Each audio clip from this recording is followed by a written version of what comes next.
您刚才看到的视频是乌鲁木齐王家梁社区的市民跟社区的干部进行对峙的视频。事情的起因呢，是新疆从8月10号开始，这一轮的封控已经持续了将近50天的时间，很多人实在是都已经熬不住了。那么王家梁这个社区呢，跟其他地方又有点特殊，他们呢基本都是市民的自建房，说白了就是旧城没有被拆除、没有改造的那旧城区。很多市民在这个自己家的宅基地盖了很多6层楼，这些6层楼呢，他们就租给了一些外地务工人员。现在新疆的小商小贩一般都很少了，但是外地雇工人员还是有不少。这些人一般到新疆来都是打零工，比如说做装修的呀，比如摘棉花的呀。一般来说，一年中间会有半年时间住在乌鲁木齐，他们多数会选择住在王家梁这样的自建房子里面。因为这里面的房租比较便宜，比如说一个没有卫生间的这种单人间在王家梁社区那个地方200-300块钱一个月可能就搞定了。如果带卫生间的，可能700-800块钱。但是如果你要离开这个区域，在市区里租一个单元房，最便宜的可能也是1500块钱起步。所以这个地方住的人多数都是社会的底层。但是这个社会底层呢，他们来说有一个共同的特点。就是他们的工作基本上是当日结，比如说你去给人去装修，当天的小工，一天来说你干1天活给你结200块钱，或者说你有点技术的话，一天结500块钱，但你不干这一天就没有收入。而且多数王家梁社区里头租住的这些人呢，一到10月份就要返回到内地，因为冬天的时候乌鲁木齐基本就没有什么生意了，无论是摘棉花的也好或者是装修的也好基本上要到来年春天的时候，他们才会到这里。所以他们这社区一封50-60天，眼看着11就要到了，这一年的生意就要结束了。他们很多人是非常着急的。再过几天，如果再不解封的话，他们就得回到内地去了。更何况封城期间，他们不但赚不到钱，每天吃喝拉撒还得花钱呢。所以封城这件事情应该说影响最大的是这批社会底层低收入者。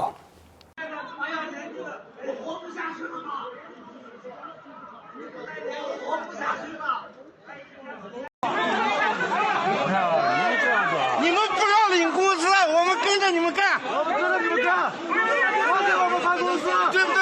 谁给我们发工资？你们不要领工资，扣到年底就可以。说的好听的很。你想如果你是政府官员，如果要是封城对你的影响是什么？可能是不方便，你也可以在家网上办公。如果你要是国有企业的员工，可能对你来说，可能是基本上来说，只是限制的是自由，你也可以居家办公嘛。但是对这一些社会底层来说，他基本是手停脚停如果一天不干活，就一天没有收入。所以他们对这个封城的忍耐度他们的耐受力应该是这个社会最低的。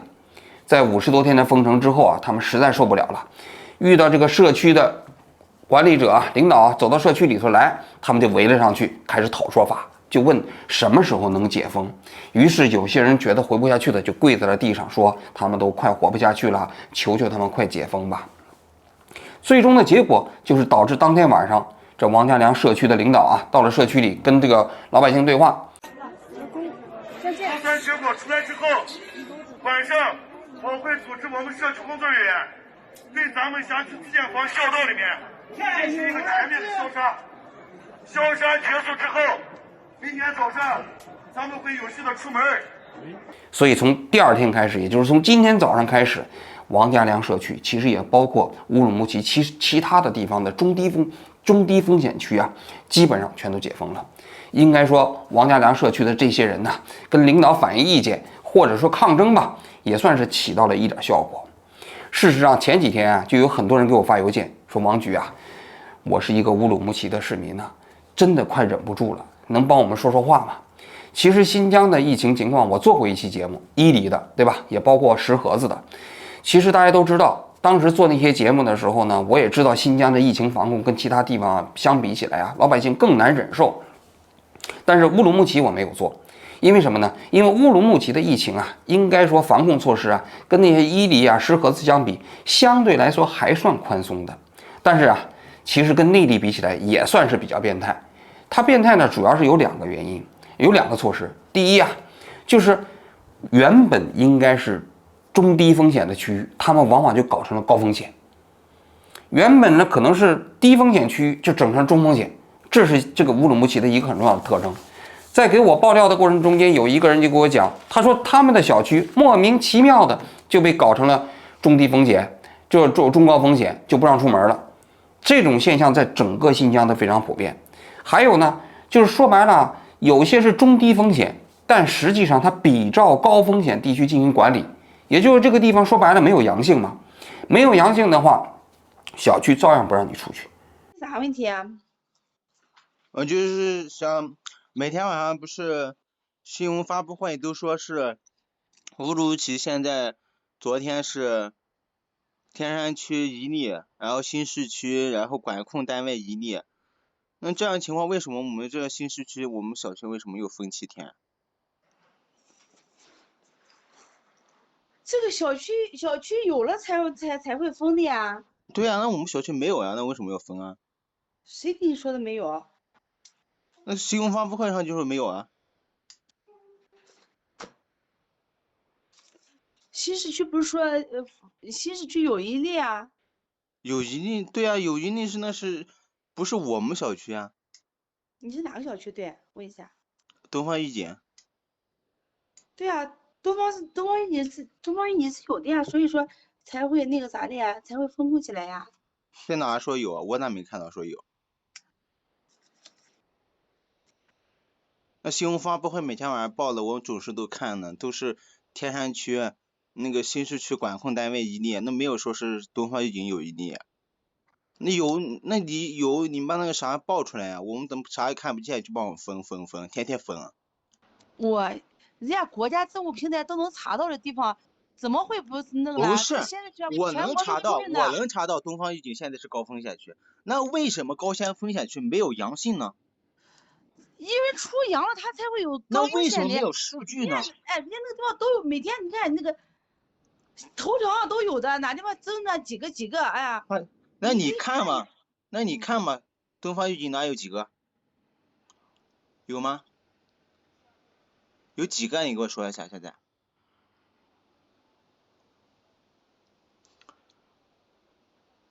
为啥不说啊？有几个啊？我跟你说，东方御景出阳了，其他的我给你解释不了啊。我现在能解释就那么多。好吧，你这个回访电话也当然没有回访，刚刚是影响你和我的心情，好吧？好，再见。这种现象应该说在新疆非常普遍。我们在这个伊犁那期节目里头也讲到，其实在乌鲁木齐也一样。这就使得很多地区其实本应该过正常生活的也过不了正常生活，老百姓有意见他们也不听。这是这个乌鲁木齐市的防疫措施啊。另外一个就是大家都知道，乌鲁木齐这个地方它原本呢基于它自身的特点，也就是说反恐的需要嘛，打着引号的啊，所以它社会管控水平就比其他地方要高。比如说乌鲁木齐市啊，它这个小区里的刷脸进门早就普及了。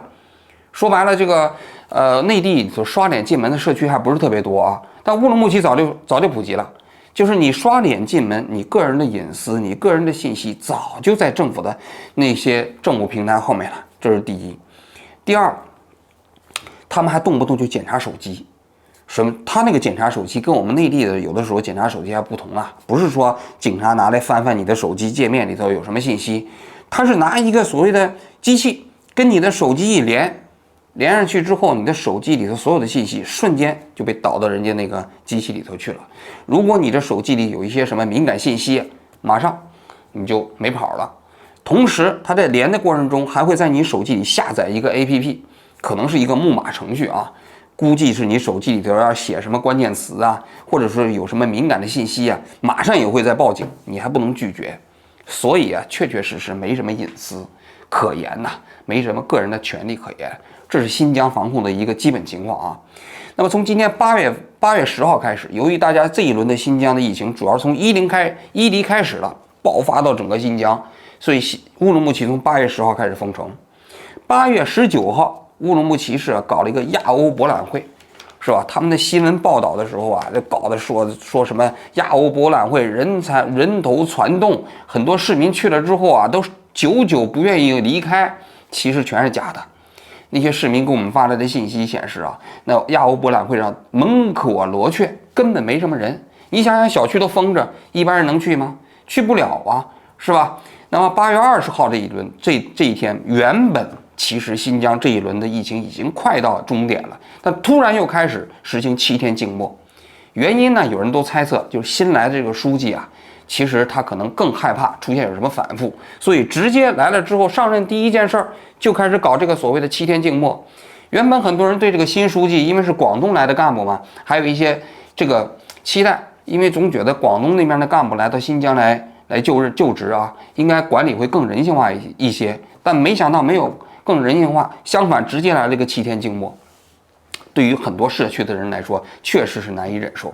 像这个王家梁社区来讲啊，他们虽然是旧城，但是前些年就拿这个栅栏呢，把这个小区基本都围起来了。这些小区的人根本不能出去，因为新疆其实啊，这不同的社区之间在防疫措施上也存在着一些政策上的差异。对于王家梁社区这样的这个以外地人为主的这种社区啊，他们虽然允许这些小区的居民呢可以下楼活动，但是不能走出这个小区，你就不能走出小区。而且啊，对这些小区来说啊，基于管理，他们所谓基于管理的需要啊，这些普通的市民就感觉啊，什么时候能够解封是遥遥无期，不知道。可能管理者认为这些小区里的这些老百姓啊，管理起来比较复杂，让他们出去也容易出事儿，所以干脆基本上就以所谓的中低风险或者高风险的名义，就一直把他们关着。但没想到这些老百姓实在忍不下去了，最终酿成了跟这个所谓的社区干部对峙的这个局面。最终呢，当然也导致了王家梁社区的解封，也包括啊，现在新疆其他的一些社区也都陆续都解封了中低风险地区啊。但是那些给我们爆料的市民来讲，他说王局啊，解封了其实也没有什么太大的用，为什么呢？他说现在第一没有复工复产，解封了你出去能干什么呢？比如说政府的服务窗口没开，你出去你办不成事儿，小孩上学基本还在上网课，无论是幼儿园也好，还是小学也好，你孩子不上课嘛，所以其实你出去之后你能干啥，对不对？这个餐馆也不允许堂食，而且更重要的是不允许你开车出去，你要出去你只能自己走路出去。但是呢，现在新疆的公交系统还没有恢复，那你想想，你走路出去，你的活动范围有多大呀？那有一个人就讲了，他自己的父亲呢，他是慢病嘛，需要到医院去开药。开药的话，到医院如果开车的话去就比较方便。现在走路去啊，其实就得走很长很长的时间。其实这个其实也是政府部门呢变相让这些老百姓啊不要跨区流动的一个措施。我让你出去了，但是我不让你开车出去，那你就只能慢慢的自己在附近活动一下，然后出去之后又没有复工复产嘛，你出去你散风，然后又回来了，也就这样吗？对吧？然后他们就讲了，他说现在其实政府部门管理也聪明了，说过去啊在社区里面啊，在微信群里头发个信息啊，什么都被大家截图发到网上。现在呢，他们这些词儿啊也都讲究了，过去都是直接命令型的，比如说不能出去啊，不可以出去啊，现在呢都尽量不要出去啊，看起来口气变得和缓了，但说实在的，你出门的话，可能就是不让你出。那你也没什么办法，是吧？都学聪明了，因为怕他们之后再把这一截图爆料给我们，我们来做节目，对他们形成压力嘛。说到这儿啊，我在想啊，其实这个王家梁这件事情，很多人都在说，你说这些疫情这种情况，民众的这种反抗啊有没有用？有的人肯定认为没有用啊，因为其实如果要是说有用的话，那你想想，你这个区一闹解封了，其他的区还不效仿吗？所以有人跟我讲，他说王局你千万不要很乐观，为什么？他说昨天晚上他就看到了一些穿着那个大白的那东西就到了王家梁社区，干什么去了？他说你想干什么去了？肯定是要把那些首要分子收拾了。这件事情是绝对不可以蔓延的，因为蔓延了，说白了，你这个地方闹事儿之后就解封，其他地方怎么办？新疆这种地方管理起来要非常非常严，所以对这些挑头闹事儿的绝不会饶了他。所以你以为闹事儿会有用吗？其实他认为恰好就是原本在25、26号该解封了，所以就给你解了，是吧？所以他说不用太乐观，这是一派的观点。但也有人认为啊，其实确实是有用的。为什么？因为当这些老百姓闹事儿之后啊，它会形成群体性事件。你要知道，对于这些政府官员来说，群体性事件也是蛮麻烦的一件事情。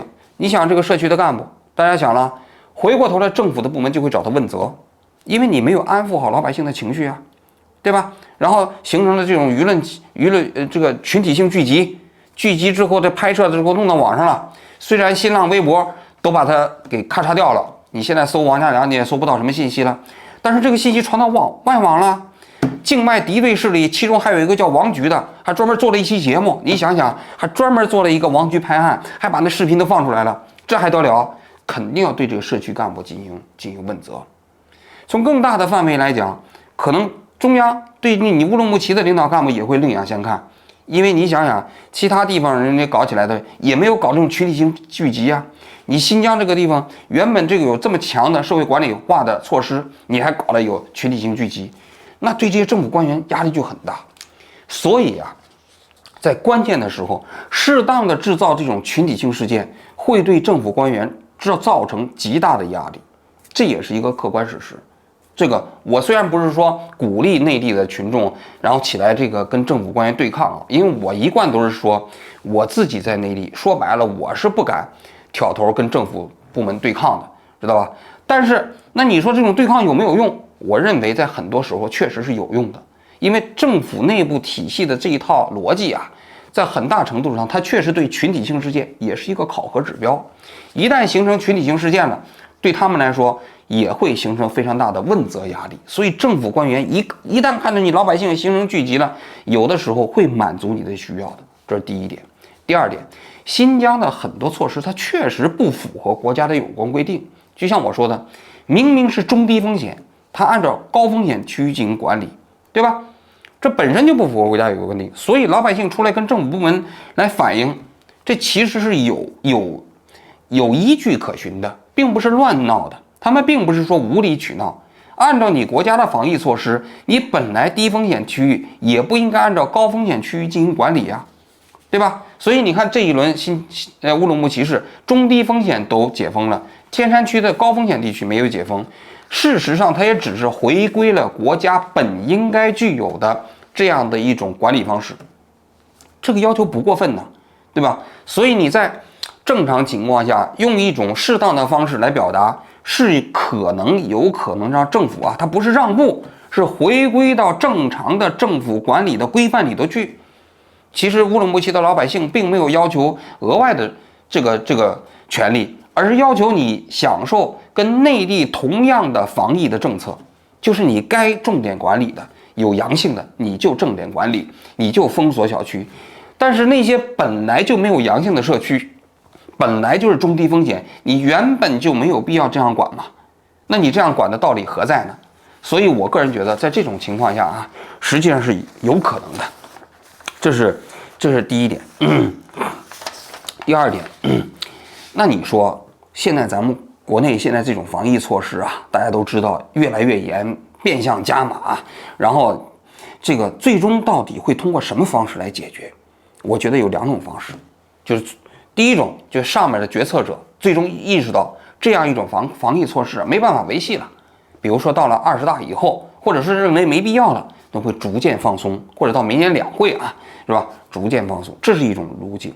还有一种路径，说白了就是这个社会底层最耐受不了这个政策的人站起来，忍不住了嘛，再忍的话也是死嘛。